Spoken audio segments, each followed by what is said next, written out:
बिस्मिल्लाहिर्रहमानिर्रहीम। अस्सलाम वालेकुम स्टूडेंट्स, मैं उम्मीद करता हूँ आप सब खैरियत से होंगे।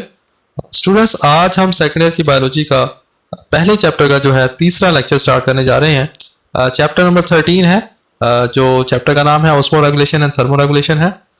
आज के इस लेक्चर में हम डिस्कस करेंगे ऑस्मो रेगुलेशन क्या होता है, ऑस्मो रेगुलेशन का इंट्रोडक्शन देखेंगे, ऑस्मो रेगुलेशन की इंपॉर्टेंस क्या है। इसी तरह ऑस्मो रेगुलेशन में जो बेसिक टर्म्स हैं उसको समझने की कोशिश करेंगे, जिसमें हाइपोटोनिक है, आइसोटोनिक और हाइपरटोनिक जो है इनको हम समझने की कोशिश करेंगे। इसके बाद जो इम्पोर्टेंट हमारे पास दो चीज़ें हैं, वो होंगी osmo conformers and osmo regulators. इनमें डिफरेंस देखेंगे, एग्जांपल्स इनकी जो है वो डिटेल में डिस्कस करेंगे और ये पूरा कंसेप्ट समझने की कोशिश करेंगे। तो स्टूडेंट शुरू करते हैं। हमारे पास ऑस्मो रेगुलेशन है। ऑस्मो रेगुलेशन बेसिकली क्या होता है कि ये मेंटेनेंस होता है वाटर और साल्ट्स का। दो चीज़ों को हम मेंटेन करवा रहे होते हैं। किस में मेंटेन करवा रहे होते हैं, कहाँ पे मेंटेन करवा रहे हैं? बेसिकली बॉडी फ्लूइड्स के अंदर हम जो है इन दो चीज़ों को जो है वो मेंटेन करवा रहे हैं, मतलब इनका बैलेंस जो है उसको मेंटेन करवा रहे हैं। वो क्या कहलाएगा? ऑस्मो रेगुलेशन कहलाएगा। जैसे कि हमारे ब्लड के अंदर वाटर की जो अमाउंट है वो जो एक ख़ास अमाउंट है उसको मेंटेन करवाना। इसी तरह जो साल्ट्स हैं, आयंस हैं, उनको हमारे बॉडी के अंदर, फ्लूइड्स के अंदर, ब्लड के अंदर खास तौर पे उनको जो है बैलेंस में रखना। ये सारा हम क्या पढ़ते हैं? ये ऑस्मो रेगुलेशन इसको बोलते हैं। ये सारी चीज़ें ऑस्मो रेगुलेशन में आती हैं। अब जो ऑस्मो रेगुलेशन है, ये बेसिकली इसकी इंपॉर्टेंस की अगर बात करें तो वो क्या होगी कि अगर ऑस्मो रेगुलेशन ना हो तो हमारे जो बॉडी फ्लूइड्स हैं उनकी जो कंसंट्रेशन है, उनके जो एक स्पेसिफिक नेचर है वो क्या है, कायम नहीं रह सकती, वो ख़त्म होंगी। तो इट्स मीन के ये क्या करता है, बॉडी फ्लूइड्स के अंदर जो सोल्यूशंस होंगे, जो फ्लूइड्स होंगे, उसको ना ही ज़्यादा डाइल्यूट करता है, मीन से ना ज़्यादा डाइल्यूट होने देता है, ना ही उसको ज़्यादा कंसनट्रेटेड होने देता है, मतलब उनको बैलेंस में रखता है। तो इसी तरह हमारा जो ब्लड प्रेशर है वो भी इन चीज़ों पे जो है वो बेस कर रहा होता है, इन पे डिपेंड कर रहा होता है। अगर ये सल्यूट्स और वाटर जो है इसकी अमाउंट बैलेंस में ना हो तो ब्लड प्रेशर पे भी असर पड़ेगा। इसी तरह और बहुत सारे कह लें कि एग्जांपल्स हैं ऑस्मो रेगुलेशन में, वो हम इम्पोर्टेंस के अंदर डिस्कस करेंगे। तो उसको देखते हैं। यहाँ पे इम्पोर्टेंस ऑफ ऑस्मो रेगुलेशन है बेसिकली। तो ये जो इम्पोर्टेंस ऑफ ऑस्मो रेगुलेशन है, इसमें पहला पॉइंट हमारे पास ब्लड प्रेशर, कि हमारा जो ब्लड प्रेशर है वो बेसिकली नॉर्मल जो है उसकी रेंज कह लें कि वो किस वजह से रहती है, क्योंकि उसके अंदर कह लें कि जो फ्लूइड्स हैं वो मेंटेन रहते हैं, तो ये भी नॉर्मल रहता है। अगर फ्लूइड्स या साल्ट्स की अमाउंट कम या ज़्यादा हो तो वो क्या होगा, जो ब्लड प्रेशर है वो भी नॉर्मल नहीं रहेगा, उसमें भी क्या है, चेंज आएगा। तो बेसिकली जो ऑस्मो रेगुलेशन है यहाँ पे ब्लड प्रेशर को मेंटेन करवाने में अपना रोल प्ले करती है। इसी तरह जो प्रॉपर फंक्शनिंग फॉर ऑर्गन जो खास तौर पे काम कर रहे हैं, तो उनमें भी क्या है, वाटर, साल्ट्स, आयंस, इन चीज़ों की बहुत वैल्यू है। अगर ये कम या ज़्यादा हो जाएं तो ये ऑर्गन बेसिकली सही से काम नहीं कर पाएंगे।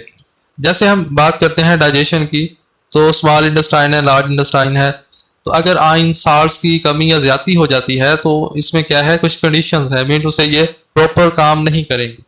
तो यहाँ भी ऑस्मो रेगुलेशन का एक अपना रोल है। इसी तरह जो हमारे पास मेटाबॉलिज्म है, रिएक्शंस हैं, वो भी ऑस्मो रेगुलेशन पे डिपेंड कर रहे होते हैं। जैसा कि आप ने पढ़ा होगा कि जो वाटर है वो बेसिकली केमिकल रिएक्शंस के लिए मीडियम का काम करता है। बहुत सारे ऐसे केमिकल रिएक्शंस हैं जो कि वाटर की प्रेजेंस में और कुछ सल्यूट्स या आयंस की प्रेजेंस में ही होते हैं, ठीक है। तो वहाँ भी ऑस्मो रेगुलेशन का अपना एक रोल है। इसी तरह प्रिवेंट ओवर डिल्यूशन और कंसंट्रेशन, कि किसी फ्लूइड की कह लें कि ना ही उसको ज़्यादा हमने गाढ़ा करना है, ना ही उसको ज़्यादा डाइल्यूट करना है, हमने उसको बैलेंस में रखना है। तो वो बैलेंस कौन करवा रहा है? वो बेसिकली ऑस्मो रेगुलेशन करवा रहा है। तो ये इसकी मुख्तसर सी क्या थी, इंपॉर्टेंस है बेसिकली। इसी तरह कुछ इंपॉर्टेंट टर्म्स हैं जो कि आपको पता होनी चाहिए, जिसमें हाइपोटोनिक है, आइसोटोनिक और हाइपरटोनिक। तो इसको मैं ज़रा क्लियरली आपको समझाना चाहूँगा। तो चलते हैं नेक्स्ट जो हमारे पास टॉपिक है वो क्या है जी, हाइपोटोनिक, आइसोटोनिक और हाइपरटोनिक सोल्यूशन। तो आपने ये समझना है क्योंकि यही कंसेप्ट आपको आगे काम आएगा नेक्स्ट टॉपिक समझने में। तो हाइपोटोनिक सोल्यूशन क्या होता है? हाइपो का लफ्ज़ जहाँ आ जाए इसका मतलब होता है लोअर, कि चीज़ जो है ये लो है। तो बेसिकली क्या होगा, लोअर सल्यूट कंसंट्रेशन, कि वो सोल्यूशन जहाँ पे सल्यूट्स की कंसंट्रेशन, आयंस की कंसंट्रेशन, साल्ट्स की कंसंट्रेशन कम होगी एज कम्पेयर टू सेल। एक तरफ सोल्यूशन होगा, एक तरफ सेल होगा, हम दोनों को कंपेयर करेंगे। तो जहाँ पे मीटू से जिस मीडियम में या जिस स्पेस में कह लें कि जो कंसंट्रेशन होगी सॉल्यूट्स की वो कम होगी, वो हाइपोटोनिक कहलाएगा। अच्छा, इस तरह दूसरा आइसोटोनिक। आइसो मीन होता है इक्वल, सेम। तो यहाँ पे क्या होता है कि जो सेल है बेसिकली उसमें नंबर ऑफ जो कह लें कि वाटर मॉलिक्यूल्स हैं, जितने ही इंटर होंगे उतने ही एग्जिट करेंगे।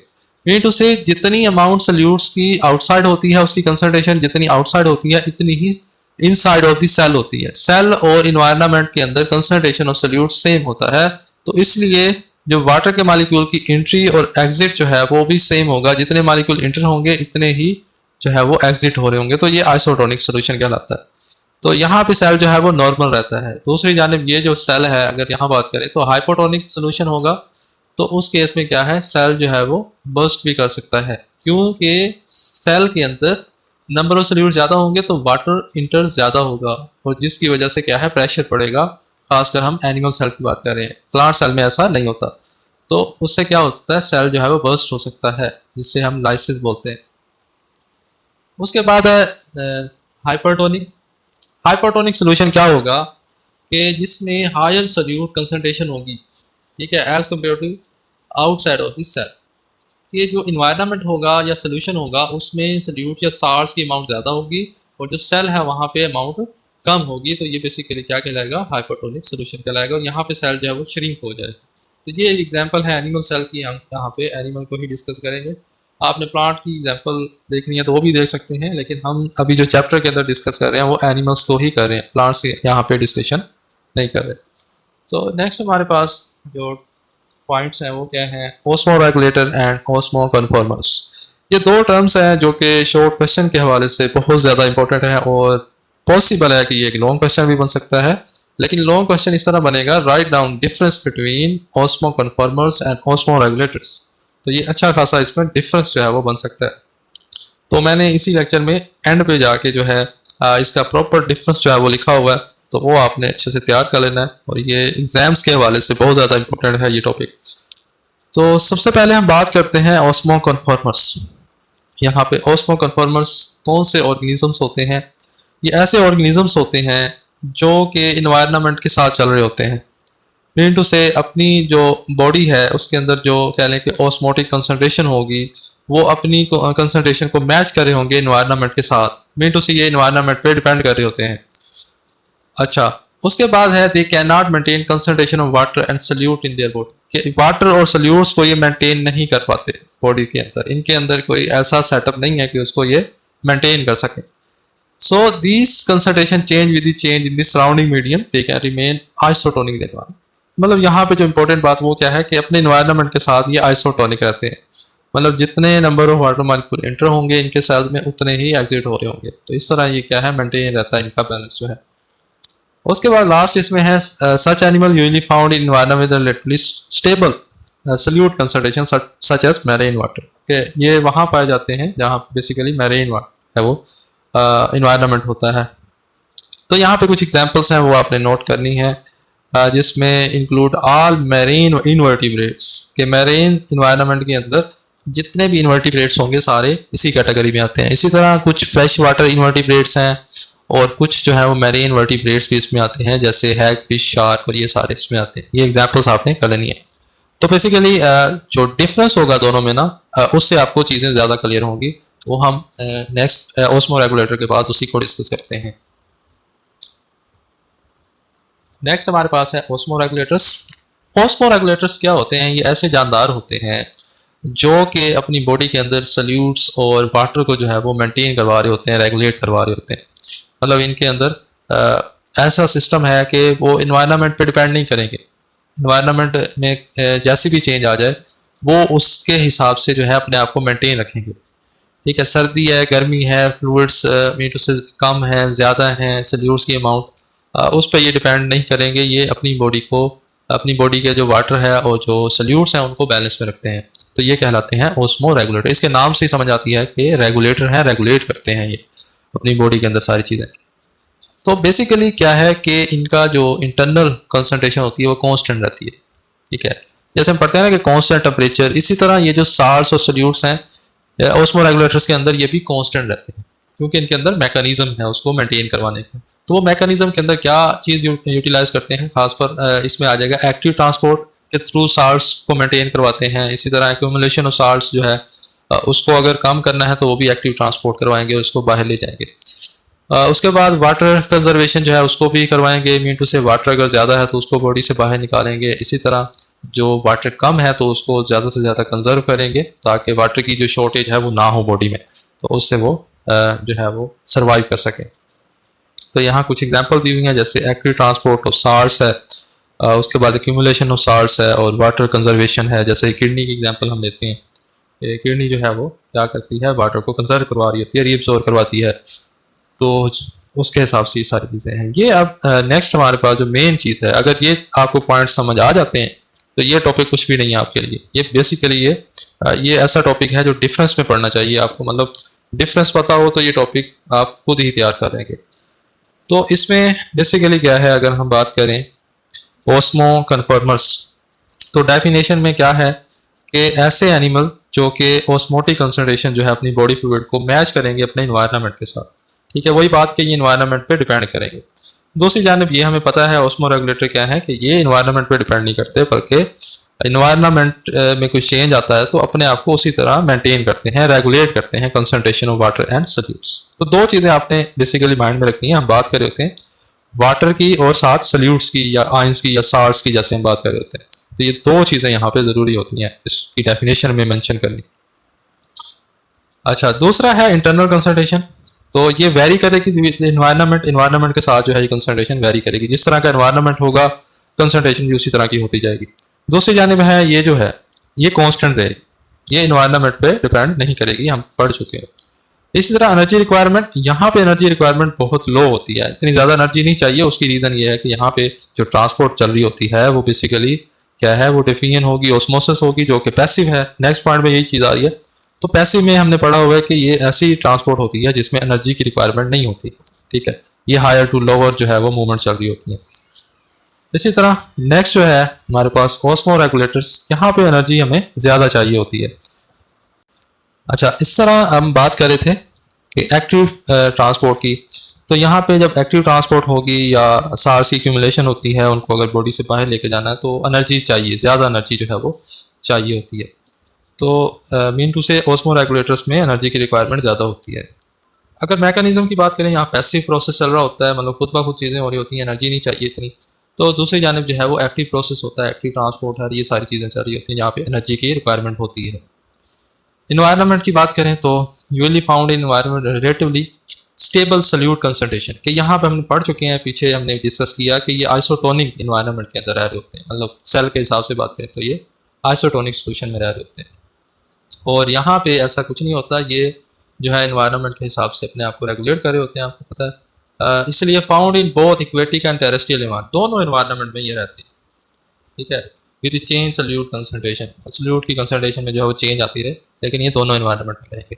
एग्जाम्पल्स की बात करते हैं, जो यहाँ पे एग्जाम्पल होगी वो क्या है, basically marine invertebrates, fresh water और मैरीन इन्वर्टिब्रेट्स, कुछ ये सारी इसमें एग्जाम्पल आएंगी।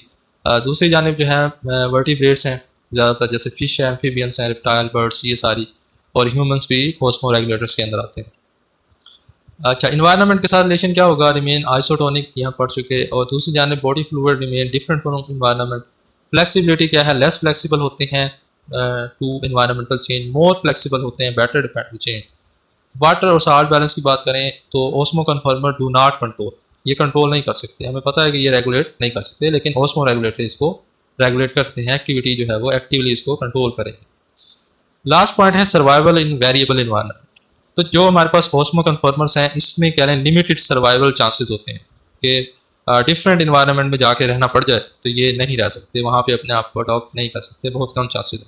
लेकिन जो ऑस्मो रेगुलेटर्स होते हैं, इनकी ये खासियत है कि इनको किसी इन्वायरमेंट में भी ले जाएं, ये अपने आप को क्या करते हैं, स्टेबल कर लेते हैं, अपनी सर्वाइवल जो है वो कर लेते हैं, मीन उससे खुद को सर्वाइव कर लेते हैं।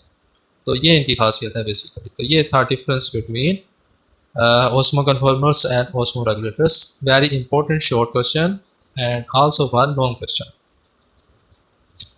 उसके बाद लास्ट में लेक्चर के हम एक जो कंसेप्ट है इस पूरे जो हमने दोनों अभी डिस्कस किए, तो उसका मेन कंसेप्ट जो है ये आपको पता होना चाहिए। अगर ये कंसेप्ट आपके माइंड में बैठ जाता है तो फिर सारी चीज़ें आपको क्लियर हो जाएंगी। तो वो क्या है? Same environment different strategy. Environment same होगा, डिफरेंट स्ट्रैटेजी होगी। इसका मतलब क्या है कि एक ऑस्मो कन्फर्मर जो है वो क्या करता है, फॉलो इन्वायरमेंट, कि वो इन्वायरमेंट के साथ चल रहा होता है। जैसे हमने बात की कि वो इन्वायरमेंट पे डिपेंड कर रहा होता है, जबकि ओस्मो रेगुलेटर जो है वो कंट्रोल करता है अपना अंदर का निज़ाम, अंदर का जो ओस्मोटिक कंडीशंस है उसको वो कंट्रोल कर रहा होता है। तो इट्स मीन कि ये सारा सिस्टम जो है कंडीशन, ओस्मोटिक कंडीशन कंट्रोल कर रहा होता है, तो वो रेगुलेटर कहलाता है, ओस्मो रेगुलेटर। और दूसरी जानिब जो कि एनवायरनमेंट को फॉलो कर रहा होता है तो वो ओस्मो कन्फर्मर कहलाता है। तो यहाँ पे ये कुछ एग्जांपल्स भी दी हुई हैं।